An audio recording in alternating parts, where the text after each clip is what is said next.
Hi friends, welcome to my channel. Hello friends, today in class 5th, subject English, we are going to learn a lesson wonderful waste. It means this lesson is related to waste material. So here waste can be quite useful. मतलब जो waste होता है वो बहुत ही उपयोगी होता है. Find out for yourself from this story. तो इस स्टोरी में से भाई वेस्ट का किस तरह से प्रयोग किया गया है, किस तरह से वेस्ट का यूज किया गया है, तो इस स्टोरी में हमें सीखने को मिलेगा. तो हम लोग अभी इस स्टोरी को शुरू करते हैं. स्टोरी शुरू करने से पहले मैं आपको एक चीज बताना चाहूंगा कि आपने बेस्ट आउट ऑफ वेस्ट ये सेंटेंस आपने सुना होगा. तो वेस्ट जो होता है उसको कभी भी फेंक नहीं देना चाहिए, हमें उसको रखना चाहिए. उसमें से हम लोग कुछ न कुछ वेस्ट बना सकते हैं, वो आप आज इस स्टोरी में देखेंगे. Once the Maharaja of Travancore ordered a grand dinner in his palace. ट्रवनकोर के महाराजा ने एक रात्रि भोज का बहुत बड़ा ऑर्डर उसके महल में दिया. इन द आफ्टरनून मतलब दोपहर के बाद, बिफोर द डिनर रात्रि भोज के पहले, the Maharaja enter the kitchen to serve the dishes that had been prepared for the feast. तो महाराजा ने क्या किया, किचन में एंट्री किया. क्यों किया कहीं भाई सर्वे करने के लिए, भाई वो लोग क्या बना रहे, कौन सी दावत बना रहे, वो जो डिशेस बना रहे उसको सर्वे करने के लिए उन्होंने किचन में एंट्री किया और ये क्वेश्चन किया, what are you going to do with those vegetable scrap. उन्होंने एक ही प्रश्न पूछा कि जो आप वेजिटेबल स्क्रैप है मतलब सब्जी काटने के बाद जो भी वेस्ट मटेरियल बचता है उसको वेजिटेबल स्क्रैप बोलते हैं. तो यहाँ पर उसका पिक्चर देख सकते हो. He asked the cook pointing to the basket of scrap near the cook. उन्होंने उस बास्केट के सामने इशारा करते हुए उस कुक को बोला कि भाई इसका आप क्या करोगे. The cook replied, they are waste, we will throw them away. वो वेस्ट है, वो कचरा है महाराज, तो हम लोग इसको बाहर फेंक देंगे. यह सुनने के बाद राजा जी बोले, you can not waste all this bits and pieces of vegetables. उन्होंने बोला कि भाई आप ये जो सारे बीट्स है और ये जो सब्जी के जो टुकड़े हैं आप उसका वेस्ट नहीं कर सकते. Find a way to use them. कोई रास्ता ढूंढो, इसको यूज करने का कोई रास्ता या कोई तौर तरीका ढूंढो. द महाराजा कमांड स्टर्नली मतलब महाराज ने कड़काई से बोला एंड वॉक्ड अवे और वो वहां से चले गए. The cook was in a fix and kept staring at the vegetable scrap for some time. महाराज के जाने के बाद वो कुक था, वो थोड़ी देर के लिए तो फिक्स एंड केप्ट स्टेयरिंग मतलब कि एक नजर से उस वेजिटेबल स्क्रैप को देखने लगा और मन ही मन सोचने लगा कि भाई मैं इसका कौन सा फ्रूट डिश बनाऊं. Suddenly an idea flashed across his mind. अचानक उसके दिमाग में एक आइडिया चमकने लगा. He took all the vegetable bits, washed them and cleaned them well. वो मतलब सारे जितने भी वेजिटेबल के टुकड़े थे वो सारे लेकर उसको एकदम क्लीन कर दिया, उसको धो दिया. Then he cut them into long strip और उसके बाद उसने क्या किया, उस सारे टुकड़ों को एक लंबी लंबी स्ट्रिप मतलब पट्टी के आकार में उसको काटा. He put them in a huge pot and placed it on the fire to cook. उसने क्या किया, एक बड़े से भगोने में उसको रखा और उसको फायर पे मतलब आग पे रख दिया. Next he ground some fresh coconut, green chilies and garlic together. मतलब उसने ग्राउंड किया, ग्राउंड का मतलब उसने पीसा, सम फ्रेश को मतलब ताजे नारियल को, ग्रीन चिली को, हरी मिर्च को और लहसुन को एक साथ पीसा. और he added this paste and some salt to the cooking vegetable. मतलब ये जो पेस्ट बनाए तो वो सारे उसने उस कुकिंग वेजिटेबल में डाल दिया. A tempting smell started coming from the pot. मतलब एक ललचाने वाली स्मेल जो होती है वो उस पॉट में से आने लगी. Now he wiped some curd and added it to the curry. अब उसने क्या किया, दही को मथा और उसको उस करी में डाल दिया. He also poured a few spoonfuls of coconut oil. उसने उसमें क्या डाला, स्पूनफुल मतलब थोड़े चम्मच उसने कोकोनट का oil and decorated the dish with curry leaves. और उस डिश को करी के पत्ते होते हैं उससे उसको डेकोरेट भी किया. ठीक है. लो एंड बी होल्ड मतलब बहुत चक्का रहना. The new dish was ready मतलब नया जो खाने का डिश है वो बनकर तैयार हो चुका है. The cook serve this new dish to the guest that evening. उस शाम को जितने भी गेस्ट आए थे उनको ये डिश सर्व किया गया मतलब परोसा गया. Everyone was eager to know the name of the new dish. मतलब सारे जितने भी लोग थे उनको सबको ये जानने के लिए इच्छा हो रही थी भाई ये कौन सा डिश है. The cook thought and thought मतलब जो रसोई खाना बनाने वाला था वो सोचता ही रहेगा. Then a name came to his mind. Then a name came to his mind, एक नाम उसके दिमाग में आ गया। ही नेम्ड इट एवियर, उसने उसका नाम क्या दिया? एवियल। इसका प्रोनाउंसिएशन क्या है? Aviyal. Aviyal become famous all over Kerala and is now one of the dishes in a traditional Kerala feast. अब एवियल क्या बन गया? मतलब पूरे केरल में वो एक फेमस डिश बन गया। Is now one of the dishes, वो एक डिश बन गई इसमें इन अ ट्रेडिशनल केरला फीस्ट। मतलब जो केरला की जो परंपरागत जो दाल होती है, जो डिश होती है, उनमें से वो एक बन चुकी है। And imagine it all came from a basket of waste. और आप इमेजिन कीजिए, कल्पना कीजिए, it all came from a basket of waste, मतलब वो सारा है वो एक बास्केट, मतलब कचरे की टोकरी में से आया है सारा। ठीक है, तो बच्चों आपने देखा कि उस महाराज के कहने के बाद उस कुक ने वो सारे वेजिटेबल स्क्रैप थे, मतलब सब्जी के जितने भी छिलके थे, उसका उसने एक अच्छा सा कोई डिश बना दिया और वो डिश शाम को उसने उस सारे गेस्टों को खिला दिया। तो सारे मेहमानों को वो पसंद आ गया और ये एक दिन ये डिश पूरे केरल की एक फेमस डिश बन गई। तो बच्चों आपके घर में भी अगर कोई वेस्ट चीज़ है तो आप उसमें से कुछ न कुछ बेस्ट बना सकते हो।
ट्रेडिशनल फीस्ट का मतलब होता है कि कोई एक प्रसंग पे दिल से सारे मेहमानों को खाना परोसा जाता है, उसको बोलेंगे ट्रेडिशनल फीस्ट, मतलब उसको बोलेंगे परंपरागत दावत।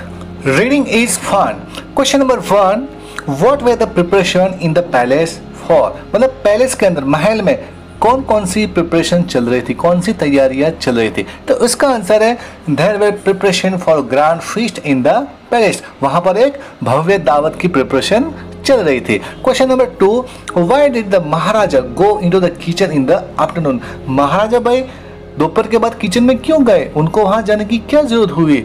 इसका आंसर है the maharaja went into the kitchen to see what dishes had been prepared for the feast, maharaja सिर्फ वो देखने के लिए गए कि भाई वो ग्रैंड फीस्ट था, जो भव्य दावत थी, उसके लिए उन्होंने कौन कौन सी डिशेस बनाई है वो देखने के लिए वहां पर वो गए थे। Question number 3, what had the cook planned to do with the vegetable scrap, भाई कुक ने क्या प्लान किया, मतलब उसने क्या सोचा उस वेजिटेबल स्क्रैप के बारे में, उसका क्या करने का उसने सोचा। तो इसका आंसर है the cook had planned to throw away the vegetable scrap, मतलब कुक ने उस वेजिटेबल को, उस वेजिटेबल के कचरे को सिंपली उसको फेंक देना ही उसको बेहतर समझा, क्योंकि बाकी लोग भी यही करते हैं, वेजिटेबल स्क्रैप को हम लोग थोड़ा घर में रखते हैं, उसको तो हम लोग कचरे के डिब्बे में फेंक देते हैं। तो उसी तरह से उस कुक ने भी उसको कचरे में फेंक देने का प्लान बना दिया।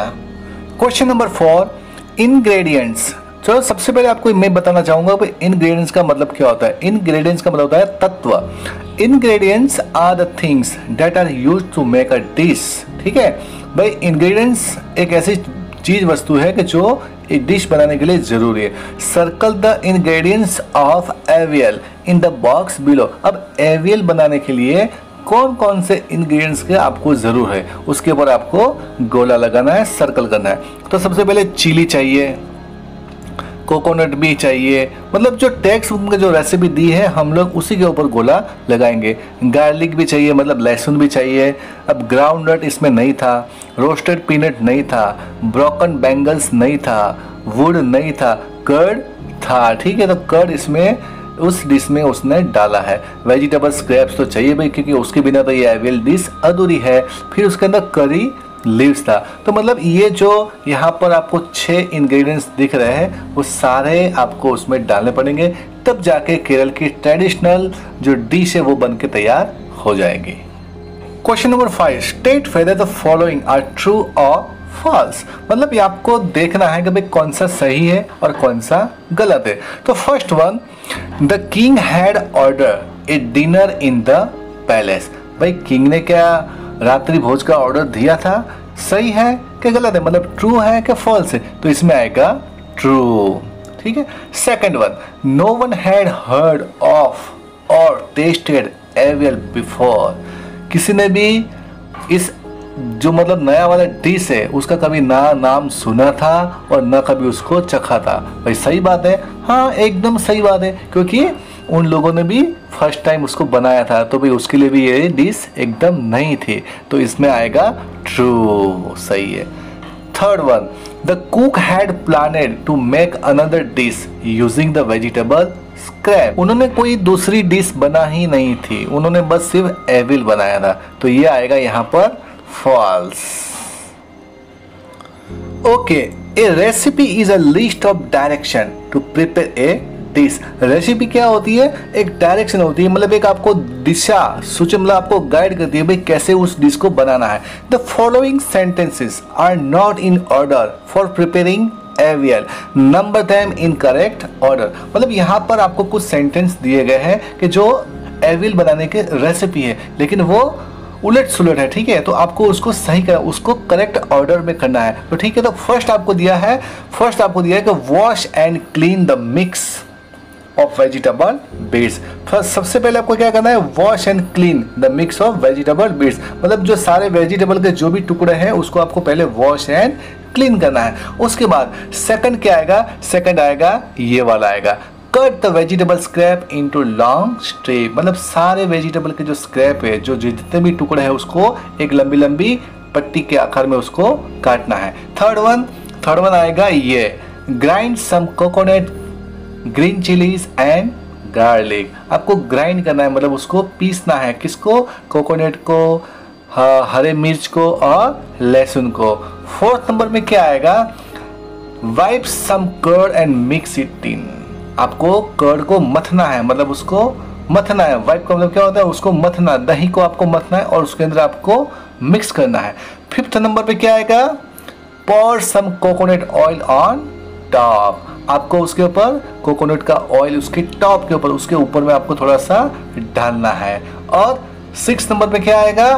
Decorate with curry leaves. ये आएगा six number, decorate with curry leaves. आपको उसको डेकोरेट करना है, करी पत्ते जो होते हैं उससे आपको उस डिश को डेकोरेट करना है। और लास्ट तो आपको पता है, एविल इज रेडी। इस तरह से एविल डिश को आप लोग बना सकते हैं।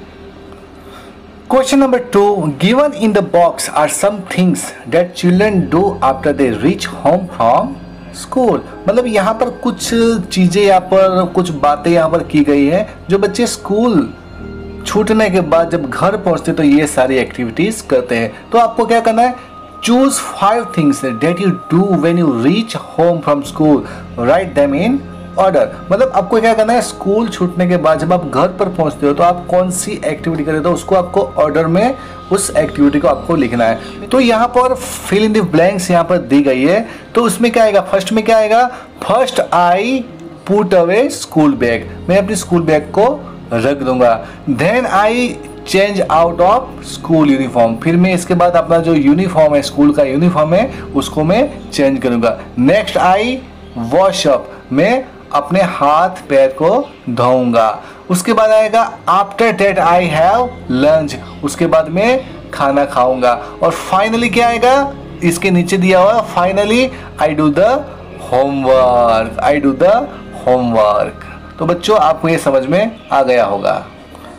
The Maharaja was a wise man. मतलब महाराजा था वो बहुत चतुर था। And order the cook to use the vegetable scrap instead of throwing them away. मतलब महाराजा ने ये ऑर्डर दिया कि भाई ये जो वेजिटेबल का स्क्रैप है उसको फेंकने के बजाय उसमें से आप कोई भी एक फूड डिश बना सकते हो। तो यहाँ पर पहला क्वेश्चन है, name some of the things which are thrown away at home और in school.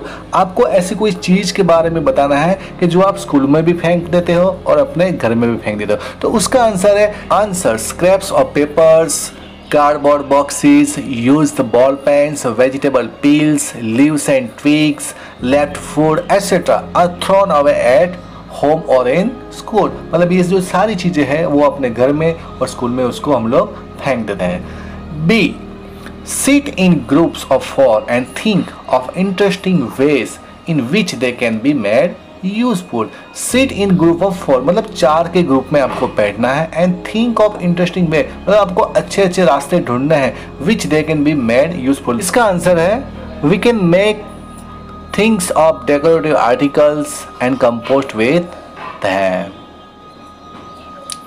Pair work question number 1, some words have more than one meaning मतलब कुछ शब्द होते हैं उसके एक से ज्यादा मतलब होते हैं, उसके अर्थ होते हैं। तो भाई इसका एग्जांपल है पॉइंट, ठीक है। तो पॉइंट एक नाउन भी है और एक वर्ब भी है। तो भाई नाउन है तो उसका मतलब क्या है, तो भाई पॉइंट का नाउन है मतलब पॉइंट नाउन है तो उसका मतलब है ए डॉट इन प्रिंट और राइटिंग मतलब एक छोटा सा डॉट होता है प्रिंट के अंदर और राइटिंग तो उसको पॉइंट बोलते हैं।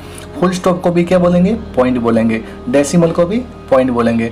The number you score in a game, the number you score जब भी आप कोई गेम खेलते हो तो आप जो स्कोर बनाते हो उसको भी हम क्या बोलेंगे, भाई मैंने आज इतने पॉइंट बनाए।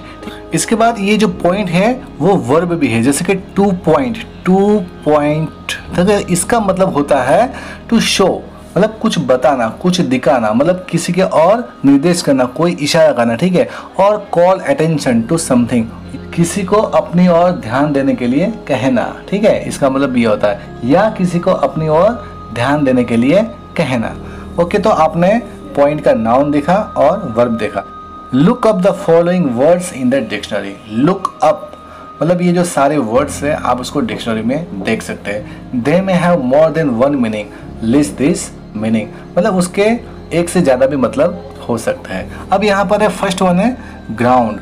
तो ग्राउंड का मतलब क्या होता है, ग्राउंड नाउन भी है, ठीक है। ग्राउंड यहाँ पर नाउन भी है और वर्ब भी है। तो भाई नाउन का मतलब क्या होता है, तो यहाँ पर हम देखेंगे भाई ग्राउंड अगर नाउन है तो उसका मतलब होता है सरफेस ऑफ द अर्थ मतलब पृथ्वी के ऊपर जो सरफेस है उसको हम लोग क्या बोलेंगे, ग्राउंड बोलेंगे।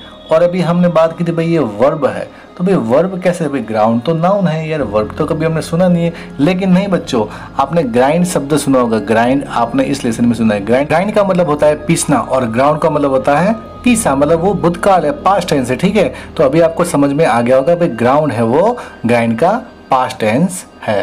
हाँ, तो नेक्स्ट सर्वे। सर्वे भी नाउन है और वो भी वर्ब है। तो भाई सर्वे का मतलब क्या होता है, सर्वे का मतलब होता है मतलब नाउन तो डिटेल इन्वेस्टिगेशन मतलब आप कोई भी चीज़ की डिटेल में इन्वेस्टिगेशन करते हो तो उसको एक सर्वे बोला जाता है। फॉर एग्जांपल पूरे गुजरात में टोटल मेडिकल्स कितने हैं, तो भाई गुजरात में मेडिकल्स गिनने के लिए हमें गुजरात के जितने शहर है गाँव है सब जगह जाकर वहाँ से हमें मेडिकल्स गिनने पड़ेंगे, तब जाके एक हमारे पास फिगर आएगा। उस फिगर से हम कहेंगे भाई हाँ इस गुजरात में 10 लाख या 10 लाख से ज़्यादा मेडिकल स्टोर है। तो ये एक तरह का सर्वे हुआ। अब सर्वे वर्ब भी है, तो भाई वर्ब है तो उसका मतलब क्या, टू सर्वे, उसका मतलब क्या होगा भाई लुक केयरफुली मतलब ध्यान से उसको देखना। अब नेक्स्ट स्क्रैप। स्क्रैप नाउन भी है वर्ब भी है। तो भाई नाउन देखते हैं उसका मतलब क्या होता है, तो स्क्रैप का मतलब होता है वेस्ट मटेरियल, ठीक है। स्क्रैप का मतलब होता है वेस्ट मतलब फेंक देने वाली जो चीज़ें होती है उसको हम लोग वेस्ट बोलते हैं, ठीक है। फेंकने वाली चीज़ें होती है तो उसको स्क्रैप बोलेंगे। अब टू स्क्रैप उसका मतलब क्या होता है, स्क्रैप वर्ब है तो भाई स्क्रैप का मतलब होता है टू स्क्रैप का मतलब होता है गेट रीड ऑफ समथिंग मतलब किसी चीज़ से छुटकारा पाना। मतलब रीड ऑफ का मतलब होता है किसी चीज़ से छुटकारा पाना और कैंसिल या फिर उसको कैंसिल करना। तो आपको स्क्रैप के बारे में समझ आ गया होगा। अब स्टर्नली यहाँ पर एडजेक्टिव है। स्टर्नली का मतलब क्या होता है, कड़काई से होता है, तो उसका एडजेक्टिव क्या होगा, डिस्कार्ड एज यूजलेस। इसका मतलब होगा डिस्कार्ड एज यूजलेस, ठीक है। डिस्कार्ड का मतलब क्या होता है, उसको फेंक देना, एज ए यूजलेस मतलब कि कोई बिना काम के उसको फेंक देना, ठीक है। नेक्स्ट है टेम्पटिंग। टेम्पटिंग का मतलब क्या होता है, मोहक, ठीक है, ललचाने वाला। ये भी एडजेक्टिव है, ठीक है, ये भी क्रिया विशेषण है। तो इसका मतलब होगा एल्यूरिंग। इसका मतलब क्या होगा, एल्यूरिंग, ALLURING RING, तो इसको बोलेंगे एलुरिंग, इसका मतलब होता है मनोहर, ठीक है। तो आपने सुना होगा भाई tempting smell coming from that pot, मतलब उस पॉट में से टेम्पटिंग स्मेल आ रही थी, मतलब मोहक स्मेल, मतलब मन को लुभाने वाली जो मतलब ये होता है, तो उसके अर्थ में इसको टेम्पटिंग बोला जाता है। Question number 2, make new words by adding dropping a few letters from the root word, some are done for you. तो यहाँ पर आप देख सकते हो कि यहाँ पर कोई शब्द में आपको ईडी लगाना है, कोई शब्द के पीछे आपको ING लगाना है, किसी के पीछे आपको ER लगाना है और किसी के पीछे आपको EST लगाना है। तो जहाँ पर क्रॉस किया हुआ, ये क्रॉस किया हुआ, तो यहाँ पर आपको उसका नहीं लिखना है, ठीक है। आपको सिर्फ जहाँ खाली जगह दिख रही है वहाँ पर आपको लिखना है, ठीक है। यहाँ पर भी आप देख सकते हैं ये स्टेयर और क्लीन भी दोनों वर्ड्स यहाँ पर दिए गए, ठीक है। तो इसका भी होगा, तो इसका भी आपको यहाँ पर लिखना है। तो हम लोग सबसे पहले देखेंगे पाउंड, भाई पाउंड का यहाँ पर खाली जगह दिया, तो पाउंड का क्या होगा, पाउंडेड होगा, ठीक है। तो मैं बोलूँगा, आप उसको लिख देना पाउंडेड। फिर यहाँ पर होगा पाउंडिंग, पाउंडिंग भी उसका होगा। अब ट्राई का ट्राइड लिखा हुआ है, यहाँ पर ट्राई का क्या होगा, ट्राइंग भी हो सकता है, ठीक है। यहाँ पर ट्राई का ट्राइंग होगा। फिर अब यहाँ पर लार्ज का यहाँ क्रॉस है, यहाँ क्रॉस है। अब लार्ज में यहाँ पर क्या लगाना है, लार्जर, क्या लगाएंगे, आपको इसके पीछे ER लगाना तो बन जाएगा लार्जर, और इसके पीछे EH लगाना तो क्या बन जाएगा, लार्जेस्ट बन जाएगा, ठीक है। इसके बाद न्यू, यहाँ क्रॉस है, यहाँ क्रॉस है। अब न्यू में सबसे पीछे क्या आएगा, न्यूअर आएगा, क्या आएगा, न्यूअर आएगा, और आएगा न्यूएस्ट आएगा, ठीक है। अब टेस्टी, टेस्टी में टेस्टेड आएगा, टेस्टिंग आएगा, टेस्टी आएगा। लास्ट में क्या आएगा, टेस्टीएस्ट आएगा, मतलब सबसे ज़्यादा टेस्टीएस्ट आएगा, ठीक है। वाइज में तो यहाँ पर नहीं आएगा, ED नहीं लगेगा, ING नहीं लगेगा, ER लगेगा, तो क्या लगेगा, वाइजर, फिर लगेगा वाइजेस्ट, ठीक है। स्टेयर, स्टेयर का मतलब क्या, एक नज़र से देखना, स्टेयर, ठीक है। तो स्टेयर में स्टेयर आएगा, स्टेयर आएगा, क्योंकि यहाँ पर क्रॉस नहीं, तो यहाँ पर स्टेयर आएगा, स्टेयरिंग आएगा, इसमें ER और EST नहीं लगेगा। क्लीन में ED लगेगा तो क्लीन्ड, ठीक है, क्लीनिंग। इसके बाद आएगा क्लीनर, और आएगा लास्ट में आएगा क्लीनेस्ट। तो आपने यहाँ पर देखा कि भाई यहाँ ED लगा है, ING लगा है, ER लगा, EST लगा है। तो भाई ED का मतलब होता है वो पास्ट टेंस बन जाएगा, ING मतलब वो हो जाएगा continuous present tense. Do any of these words use all of for endings, क्या इसमें से कोई ऐसे वर्ड है जिसके एंड में चारों को चार आते हैं? Answer yes, tasty and clean use all of for ending, मतलब टेस्टी और क्लीन है वो चारों का यूज करता है। Find out question 1, name food that is made in your home, मतलब ऐसे फूड के नाम देने जो आपके घर में बनते हैं। तो पहला है फॉर अ फीस्ट और या फेस्टिवल, मतलब कोई फीस्ट है या कोई त्यौहार है तो उस दिन आप क्या क्या बनाते हो? तो उसका आंसर है स्वीट डिशेस, खीर, सैलड वेजिटेबल्स, दही बड़ा एट्सेट्रा एट्सेट्रा। हम लोग ये सब चीज़ें बनाते हैं। Question 2, when you are unwell, जब आप ठीक नहीं मतलब बीमार होते हो तो क्या बनता है? खिचड़ी और दलिया बनता है, ठीक है।